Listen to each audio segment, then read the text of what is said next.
Hi, മഴക്കാലമാണ്, പനിക്കാലമാണ്.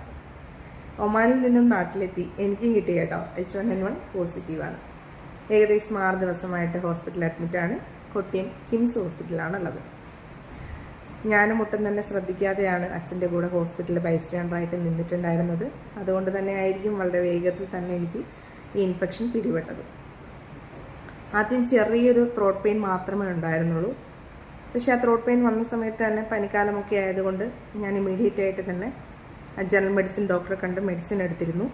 Flu വാക്സിനും മറ്റും കൈയോടെ തന്നെ എടുത്തിരുന്നു.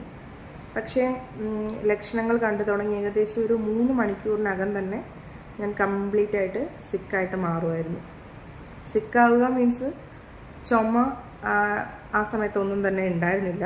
ഹൈ ഫീവർ ആയിരുന്നു ഫസ്റ്റ് സിംറ്റമായിട്ടുണ്ടായിരുന്നത്. 104 ഡിഗ്രി പനിയായിരുന്നു ആദ്യം പനി ഫീൽ ചെയ്തതിന് ശേഷം നോക്കുന്ന സമയത്ത് ഉണ്ടായിരുന്നത്. ത്രോട്ട് പെയിൻ ഉള്ള സമയത്ത് പനിയോ അല്ലെങ്കിൽ ചുമയോ മറ്റ് പ്രശ്നങ്ങളൊന്നും തന്നെ ഉണ്ടായിരുന്നില്ല. ചെറിയൊരു ജലദോഷം മാത്രമായിട്ടാണ് ഞാനത് കണ്ടത്. പക്ഷേ മണിക്കൂറുകൾക്കകം തന്നെ വളരെ വേഴ്സ്റ്റ് ആയിട്ടൊരു സിറ്റുവേഷനിലേക്ക് മാറുകയായിരുന്നു. ശരിക്കും ഒരു അൺകോൺഷ്യസ് അവസ്ഥ എന്ന് പറയുന്ന രീതിയിലേക്ക് തന്നെ കാര്യങ്ങൾ പോയി. ഉടനെ തന്നെ കിംസ് ഹോസ്പിറ്റലിലേക്ക് അഡ്മിഷനായി ആവുന്ന സമയത്തൊന്നും തന്നെ ബോധം ഉണ്ടായിരുന്നില്ല. ആ ഒരു കണ്ടീഷൻ ഒരു 3 ദിവസത്തോളം അങ്ങനെ തന്നെയായിരുന്നു. നമുക്കൊന്ന് തനിയെ തറയിൽ എണീറ്റ് നിൽക്കാനോ സംസാരിക്കാനോ ഭക്ഷണം കഴിക്കാനോ ഒന്നും പറ്റാത്തൊരു അവസ്ഥയിലേക്കാണ് കാര്യങ്ങൾ വളരെ വേഗത്തിൽ പോയത്. ഒരുപക്ഷെ വൈറസിൻ്റെ എഫക്റ്റ് അത്രത്തോളം ഉള്ളതുകൊണ്ടായിരിക്കാം 3 ദിവസത്തോളം ഒന്നും ലോകം എങ്ങനെ പോകുന്നു എന്ന് പോലും അറിയാൻ പറ്റാത്തൊരവസ്ഥയിലേക്കാണ് ഈ രോഗം എന്നെ കൊണ്ടെത്തിച്ചത്. ചെറിയൊരു ത്രോട്ട് പെയിനിൽ തുടങ്ങി ഇത്ര സിവിയർ ആയിട്ടൊരു കണ്ടീഷനിലേക്ക് പോകുമെന്ന് ഞാനും സ്വപ്നത്തിൽ പോലും വിചാരിച്ചതല്ല. പൾസും ഹാർട്ട് റേറ്റും ഒക്കെ പലതവണ വളരെ താഴ്ന്ന ലെവലിലേക്ക് പോയി. കണ്ടിന്യൂസ് ആയിട്ട് ECGയും മറ്റ് ബ്ലഡ് ടെസ്റ്റുകളും ഒക്കെ എടുക്കേണ്ടി വന്നു. 4.6 ലെവലിൽ നിന്ന് എൻ്റെ തൈറോയിഡ് വെറും 3 ദിവസം കൊണ്ട് 0.1 താഴ്ന്നു. BP ലെവൽ വല്ലാണ്ട് താഴേക്ക് വന്നു. അതുപോലെ തന്നെ ചുമ കട്ടയായിട്ടുള്ള ഒരു കഫക്കെട്ടൊന്നും അല്ലാത്ത രീതിയിലുള്ളൊരു ചുമയായിരുന്നു ഉണ്ടായിരുന്നത്. എന്നാലും അത് ഒരു സിവിയർ ചുമയായിട്ട് പറയാൻ പറ്റത്തില്ല. അപ്പോൾ അതൊക്കെയാണ് ഇതിൻ്റെ പ്രധാന ലക്ഷണങ്ങളെന്ന് തന്നെയാണ് ഡോക്ടർ പറഞ്ഞത്. ശ്വാസം മുട്ട് വല്ലാത്ത രീതിയിൽ അനുഭവിക്കുന്നുണ്ടായിരുന്നു. അപ്പോൾ ഇത്രയൊക്കെ കാര്യങ്ങൾ ഇതിൻ്റെ പിറകിൽ വരുമെന്നും എനിക്കും അറിയില്ലായിരുന്നു. പക്ഷേ അനുഭവിച്ച് കഴിഞ്ഞപ്പോഴാണ് ഇത്രയും കോംപ്ലിക്കേഷൻ വളരെ വേഗത്തിൽ തന്നെ വരുമെന്നുള്ളത് മനസ്സിലായത്. H1N1 സ്ഥിരീകരിക്കുന്നതിന് വേണ്ടിയുള്ള ടെസ്റ്റിന് ഏകദേശം 5500 രൂപയോളം വില വരുന്നുണ്ട്. സ്ഥിരീകരിച്ചതിന് ശേഷം നമുക്ക് തരുന്ന മെഡിസിൻ എല്ലാം തന്നെ സ്റ്റിറോയിഡ് മെഡിസിൻസ് ആയിരുന്നു. അതുകൊണ്ടായിരിക്കും മേ ബി ഇത്ര വേഴ്സ്റ്റ് ആയിട്ടുള്ള കണ്ടീഷനിലേക്ക് പോയിട്ടും ഒരു 3-4 ദിവസം കൊണ്ടെങ്കിലും എനിക്ക് ഒരു നോർമൽ കണ്ടീഷൻ ഇതുപോലെ വർത്തമാനം പറയാൻ പറ്റുന്ന രീതിയിലേക്കെങ്കിലും മാറി വരാൻ പറ്റിയത് ഈ കിംസ് ഹോസ്പിറ്റലിലെ ഡോക്ടർമാരുടെ സ്റ്റാഫിൻ്റെയൊക്കെ അത്ര നല്ല പരിചരണം ഒന്നുകൊണ്ട് മാത്രമാണ്. കാരണം അത്രയും മോശമായിട്ടുള്ള ഒരവസ്ഥയിലാണ് വെറും മണിക്കൂറുകൾ കൊണ്ട് ഞാൻ എത്തിപ്പെട്ടിട്ടുണ്ടായിരുന്നത്. എൻ്റെ അച്ഛനും H1N1 പോസിറ്റീവ് ആയിരുന്നു എന്നാണ് തോന്നുന്നത്. ഞങ്ങൾ ടെസ്റ്റ് ചെയ്ത് നോക്കിയിട്ടുണ്ടായിരുന്നില്ല.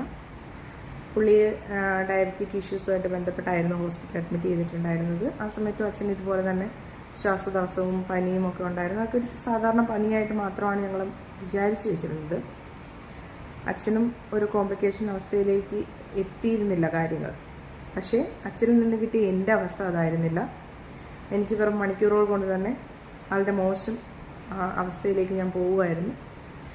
അതുപോലെ അലർജി, ഇതുപോലെ തൈറോയിഡ് പോലെയുള്ള നമ്മുടെ ചെറിയ പ്രശ്നങ്ങളൊക്കെ ഉള്ള ആൾക്കാർക്ക് ഇത്തരത്തിലുള്ള രോഗങ്ങൾ വന്നു കഴിഞ്ഞാൽ അത് വളരെയധികം വേഗത്തിൽ ഒരു ഡേഞ്ചർ സിറ്റുവേഷനിലേക്ക് പോകുമെന്നാണ് ഡോക്ടർ പറഞ്ഞത്.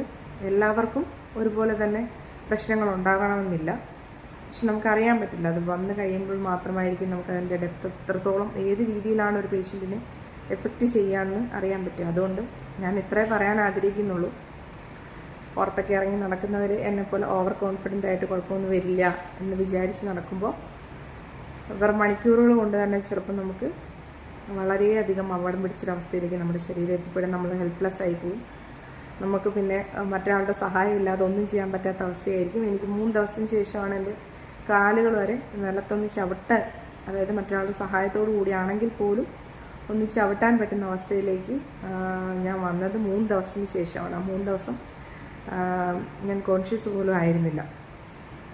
അപ്പം അത്രയൊക്കെ കോംപ്ലിക്കേഷൻ വരുത്തി വയ്ക്കാനും ഈ രോഗത്തിന് സാധിക്കുമെന്നുള്ളത് ഈ എൻ്റെ എക്സ്പീരിയൻസിലൂടെ ഞാൻ മനസ്സിലാക്കിയ കാര്യമാണ്.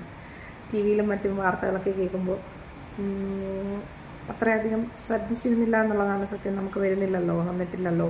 പക്ഷെ നമുക്ക് വരുന്ന സമയത്താണ് അതിൻ്റെ എഫക്റ്റ് എത്രത്തോളം ഉണ്ടെന്ന് നമുക്ക് മനസ്സിലാവുന്നത്. ശരിക്കും ഞാൻ മരിച്ചു പോകും എന്ന് തന്നെയാണ് ഞാൻ വിചാരിച്ചത്. ആ ഒരു അവസ്ഥയായിരുന്നു.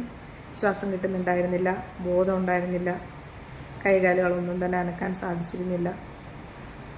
എന്തോ മെഡിസിൻ്റെയൊക്കെ റിസൾട്ട് കൊണ്ട് അത്രയധികം ഹൈ ഡോസ് മെഡിസിൻസ് എടുത്തതുകൊണ്ടായിരിക്കാം ഈ 6-ാം ദിവസം ആയപ്പോഴേക്കും ഞാൻ ഒരു സ്റ്റേബിൾ കണ്ടീഷനിലേക്ക് വന്നിട്ടുണ്ട്. സോ എല്ലാവരും സൂക്ഷിക്കുക, മാസ്കുകൾ ഉപയോഗിക്കുക. ചെറിയ രീതിയിലുള്ള ത്രോട്ട് പെയിൻ ആണെങ്കിൽ പോലും അതിനെ നിസ്സാരവൽക്കരിച്ച് കളയാതെ H1N1 എന്നുള്ള രോഗത്തിന് വേണ്ടിയിട്ട് ടാബ്ലറ്റ്സ്, അതായത് രോഗം സ്ഥിരീകരിച്ചില്ലെങ്കിൽ പോലും നമുക്ക് നോർമലായിട്ട് കഴിക്കാൻ പറ്റുന്ന ടാബ്ലറ്റ്സുകൾ അവൈലബിൾ ആണ്. ഞാൻ ഓതറൈസ്ഡ് പേഴ്സൺ അല്ലാത്തതുകൊണ്ട് ഞാൻ എൻ്റെ പേരൊന്നും പറയുന്നില്ല. ബട്ട് ഓതറൈസ്ഡ് ആയിട്ടുള്ള ഡോക്ടേഴ്സിൻ്റെ യൂട്യൂബ് ചാനലിൽ തന്നെ അത്തരത്തിൽ നമുക്ക് നോർമലായിട്ട് മേടിച്ച് കഴിക്കാൻ പറ്റുന്ന പ്രിവെൻഷൻ എടുക്കാൻ പറ്റുന്ന തരത്തിലുള്ള മെഡിസിൻസുകൾ അവൈലബിൾ ആണ്. എന്തെങ്കിലും സംശയം തോന്നിക്കഴിഞ്ഞാൽ ഉടനെ തന്നെ അത്തരം മെഡിസിനുകൾ വാങ്ങിച്ച് കഴിക്കുക. അത് ഡോക്ടറുടെ നിർദ്ദേശമില്ലാതെ തന്നെയും നമുക്ക് വാങ്ങിച്ച് കഴിക്കാമെന്നാണ് ഡോക്ടേഴ്സ് പറയുന്നത്. അതൊരു പ്രിവെൻറ്റീവ് മെഡിസിൻ കൂടിയാണ്. H1N1 അല്ലെങ്കിൽ ഡെങ്കി പോലുള്ള പ്രശ്നങ്ങൾക്ക് ഇത്തരത്തിലുള്ള പ്രിവെൻഷൻ ആദ്യമേ തന്നെ എടുക്കുക. കോംപ്ലിക്കേഷനിലേക്ക് പോയി കഴിഞ്ഞ് കഴിഞ്ഞാൽ സാമ്പത്തികമായിട്ടും നമുക്ക് അത്രയധികം എമൗണ്ടുകൾ ചികിത്സയ്ക്ക് വേണ്ടി വരുന്നൊരു രോഗം തന്നെയാണ്. ഏകദേശം എനിക്കിപ്പോൾ 60,000 രൂപയോളമാണ് 5 ദിവസത്തേക്ക് വന്നിരിക്കുന്ന ബില്ല് എന്ന് പറയുന്നത്. അപ്പോൾ അത്ര എക്സ്പെൻസീവ് ആയിട്ടുള്ള മെഡിസിൻസ് തന്നെയാണ് ഇതിനു വേണ്ടി ഉപയോഗിക്കേണ്ടി വരുന്നത്. ഉപയോഗിച്ച് മതിയാവും. കാരണം കണ്ടീഷൻ അത്രയും മോശമായി കഴിഞ്ഞാൽ ഇത് എനിക്ക് ICUലൊന്നും കയറേണ്ട അവസ്ഥ എത്തിയില്ല. അല്ലാതെ തന്നെ ഉള്ള കാര്യമാണ് ഞാൻ പറയുന്നത്. അപ്പോൾ അത്തരം കേസുകളിലോട്ടൊന്നും പോകാതെ തുടക്കത്തിൽ തന്നെ എല്ലാവരും ശ്രദ്ധിക്കുക.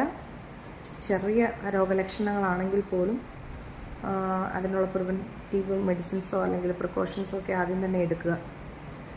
ഇല്ലെങ്കിൽ വളരെ വേഗത്തിൽ തന്നെ നമ്മൾ വിചാരിക്കാത്ത രീതിയിലേക്ക് ഒരു അപകടത്തിലേക്ക് പോകാൻ ഇത് ധാരാളമാണ്.